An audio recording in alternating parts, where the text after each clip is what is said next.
Good morning, everyone. I wanted to record this quick video because I thought maybe somebody might resonate, especially if you're a parent, carer, or anyone who is struggling to normalize self-care in your life. Maybe self-care feels like something daunting, selfish, unusual. And I just want to say, firstly, this is completely normal because in our society, we are not necessarily being taught to look after ourselves as a priority. And I wanted you to consider one thing. I wanted to ask you, is self-care for you something reactive or creative? It might sound a bit strange, but something that I have realized that in our society, a lot of the time we react. And I did a post just recently on that, react versus create, and how they're so similar. We quite often look at self-care as something that we will start doing when I need to lose weight, when I have a pain, when I need to get better, so I need to get better sleep. So we are not necessarily looking at that from the position of creating something.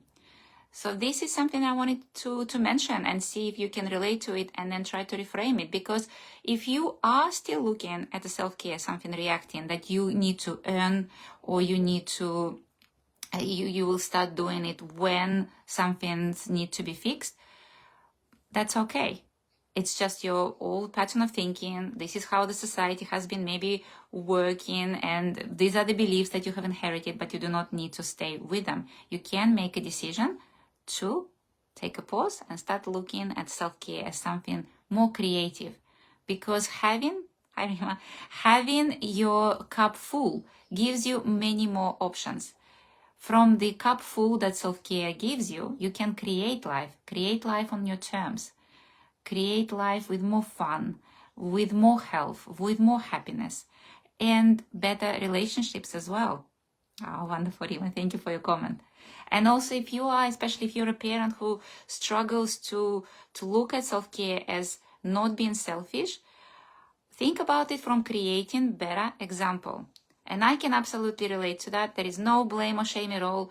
No blame or shame on our parents, because again, we have been brought in a society where we are being taught that our needs are not as important. We need to look after someone else. But what we want to create givers who give from full cup. Because if as a mom, and I had been there in the past, I constantly neglect myself, look after my children, what would I actually teach them? I don't necessarily teach them to become natural givers, because especially if I am snappy or angry, happened before, I potentially might be teaching my kids thinking, well, this giving business is not particularly fun. I don't want to do that. But what I'm definitely teaching my kids is that needs are not as important, and I need to look for other people to fulfill them. So I would be creating maybe someone who neglect their own needs and then also always rely on other people to meet them. And that does not work.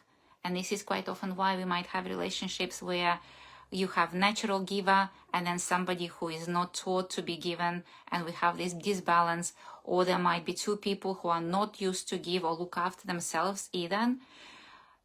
Again, it's not particularly very healthy relationship.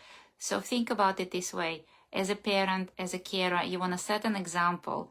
Giving to yourself first means that you can create more. You can create more fruitful relationships and more beautiful and meaningful relationships as well. So here is my little thought. Not so little. And have a fantastic day. I would love to hear from you. Where are you right now on your path with the self-care? Is it now becoming more and more naturally creative? If there is still sometimes a bit of a reactiveness in it, let me know. Have a fabulous Wednesday.